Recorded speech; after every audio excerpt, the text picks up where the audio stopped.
जय श्री राम दोस्तों, हमारे चैनल मिस वैष्णव पर आपका हार्दिक स्वागत है। आज मैं इस वीडियो में संकट चौथ, तिल चौथ, माघ चतुर्थी की जानकारी आपके साथ साझा करूंगी।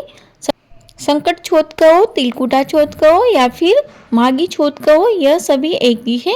दोस्तों, जगह के अनुसार नाम बदल जाते हैं, परंतु यह सब नाम एक ही चतुर्थी तिथि के हैं, जो कि हिंदी महीनों के माघ माह के कृष्ण पक्ष की चतुर्थी को होती है।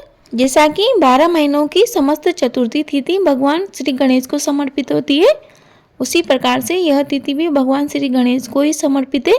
परंतु इस दिन भगवान श्री गणेश जी के साथ चौथ माता की भी पूजा की जाती है, व्रत रखा जाता है, गणेश जी व चौथ माता की कथा पढ़ी जाती है तथा सुनी जाती है। इस वर्ष संकट चौथ व्रत या तिल चौथ का व्रत कब किया जाएगा, व्रत में चंद्रोदय का समय क्या रहेगा, इस व्रत के क्या क्या नियम है, कब इस व्रत का पारण किया जाता है, पूजा विधि क्या है, पारण के समय हमें क्या खाना चाहिए, यदि आप पहली बार व्रत शुरू कर रहे हैं तो इस वर्ष आपको व्रत करना चाहिए या नहीं करना चाहिए, यदि आप गर्भवती है तो व्रत कैसे करें, पीरियड आ जाए तो पूजा कैसे करें, यह सभी जानकारी आपको इस वीडियो में आगे मिलने वाली है। लेकिन आप वीडियो को अंत तक जरूर देखिएगा। यदि आपने हमारे चैनल को अभी तक सब्सक्राइब नहीं किया है तो प्लीज़ चैनल को सब्सक्राइब कर लीजिए।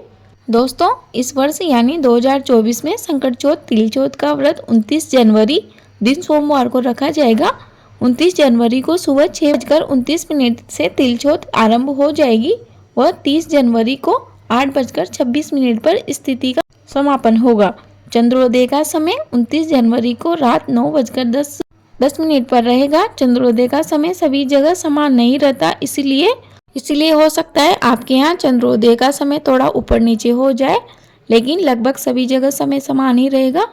आइए अब जानते हैं इस व्रत को किस प्रकार किया जाता है। जिस प्रकार से कार्तिक माह की करवा चौथ का व्रत किया जाता है, उसी प्रकार से संकट चौथ तिल चौथ का व्रत भी किया जाता है। फर्क इतना है कि करवा चौथ का व्रत अपने पति के लिए किया जाता है तथा संकट चौथ या तिल चौथ का व्रत अपनी संतान के लिए किया जाता है। इस व्रत को सभी महिलाएं कर सकती है, यानी जिनके पुत्र हो या पुत्री हो या फिर अभी तक कोई संतान नहीं हो, सभी इस व्रत को कर सकते हैं। देखिए दोस्तों, पुराने समय में तो यह व्रत महिलाओं द्वारा केवल पुत्र प्राप्ति या उनके अच्छे भविष्य के लिए किया जाता है, परंतु अब समय बदल चुका है। अब इस व्रत को कन्या की माता द्वारा भी किया जाता है। जिनके संतान है वह अपनी संतान की लंबी उम्र, अच्छे स्वास्थ्य तथा उज्जवल भविष्य की कामना से यह व्रत करती है तथा जिनके विवाह के कई वर्षों बाद भी संतान नहीं है, वह संतान प्राप्ति की कामना से इस व्रत को करती है। देखिए दोस्तों, हमारे यहाँ तो शादी के अगले वर्ष ही यह व्रत शुरू कर दिया जाता है। संकट चौथ तिल चौथ का व्रत पुरुषों द्वारा भी किया जाता है। जिन लोगों के जीवन में काफ़ी समस्याएं, अशांति रहती है, वह लोग भी इस व्रत को करते हैं। संकट चौथ या तिल चौथ का व्रत कई जगह निर्जला किया जाता है तो कई जगह फलाहार सागार करके किया जाता है, तो कुछ लोग एक समय भोजन करके भी इस व्रत को करते हैं। हमारे यहाँ तो कई लोगों द्वारा उभी चौथ भी की जाती है, जिसमें सूर्योदय से चंद्रोदय तक खड़ा ही रहा जाता है, यानी ना तो व्रतधारी बैठता है ना सोता है, केवल चल फिर सकता है। आप पहली बार जिस प्रकार इस व्रत को करेंगे उसी प्रकार आपको हर वर्ष यह व्रत करना है, तो आप अपने स्वास्थ्य को ध्यान में रखते हुए यह व्रत आरंभ करें। हर व्रत के अपने नियम होते हैं, उसी प्रकार से संकट चौथ तिल चौथ के भी कुछ नियम है जिनका पालन हमें अवश्य ही करना चाहिए। संकट चौथ या तिल चौथ वाले दिन सिर अवश्य ही महिलाओं द्वारा धोया जाना चाहिए। सुई धागे का उपयोग बिल्कुल भी ना करें, यानी सिलाई कढ़ाई बुनाई आदि कार्य नहीं करना चाहिए। ऐसा माना जाता है कि इस दिन सुई धागे से संबंधित कार्य करने से चौथ माता को सुई चुभती है, अतः हमें यह कार्य नहीं करना चाहिए। साथ ही साथ सूत भी नहीं काटना चाहिए। आजकल तो सूत काटने का काम बहुत ही कम हो गया है, परंतु पहले के लोग इस दिन सूत भी नहीं काटते थे। इसके साथ ही मिट्टी की खुदाई भी नहीं करना चाहिए। इन सभी बातों को महिलाओं को ध्यान में रखना चाहिए। इसी के साथ ही आपको ध्यान रखना है कि आप पहली बार जिस भी प्रकार से व्रत कर रही है, हर वर्ष आपको उसी तरह से यह व्रत करना है एवं नियमों का पालन करना है। स्वास्थ्य को ध्यान में रखकर ही आप व्रत शुरू करें। संकट चतुर्थी व्रत या तिल चौथ व्रत करने वाले व्रतधारी को इस दिन सुबह जल्दी उठ जाना चाहिए और घर के सारे काम निपटाकर स्नान आदि कर स्वयं को शुद्ध व पवित्र कर ले, नए वस्त्र पहने तथा भगवान श्री गणेश जी का पूजन करे, साथ ही चौथ माता का भी पूजन करे। फिर तिल चौथ संकट चौथ की कथा पढ़े या सुने। कथा सुनते समय जल का लोटा पास में रखे व अपने हाथ तिल लेकर श्रद्धा से कथा सुने। कथा सुनने के बाद तिलकुटा बना ले, यानी तिल व गुड़ को मिलाकर एक लड्डू बना ले और पूरा दिन निर्जला व्रत करे। शाम को जब चंद्रमा निकले तो चंद्रमा का पूजन करे तथा चंद्रमा को अर्घ्य देकर अपने व्रत का पारण करे। पारण करने से पहले जो तिलकुटा आपने सुबह पूजा के बाद बनाया था, पहले उसका भोग लगाए। फिर स्वयं भोजन करते समय सबसे पहले उस तिलकुटा को ग्रहण करे।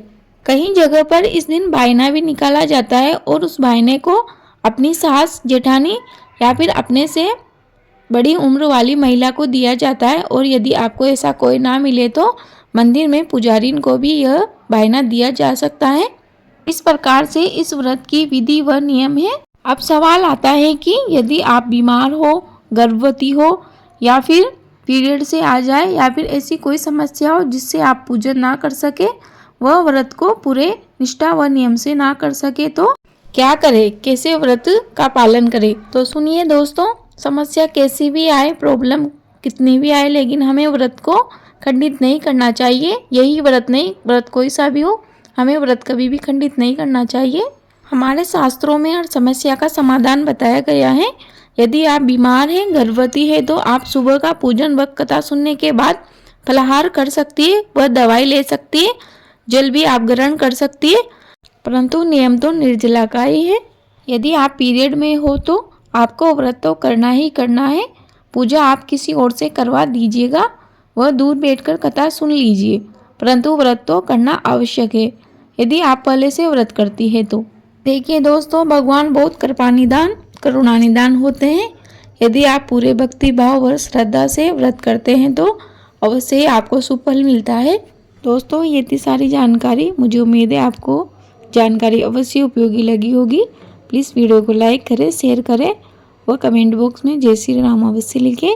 आपका दिन शुभ हो। धन्यवाद। प्रेम से बोलिए जय श्री राम।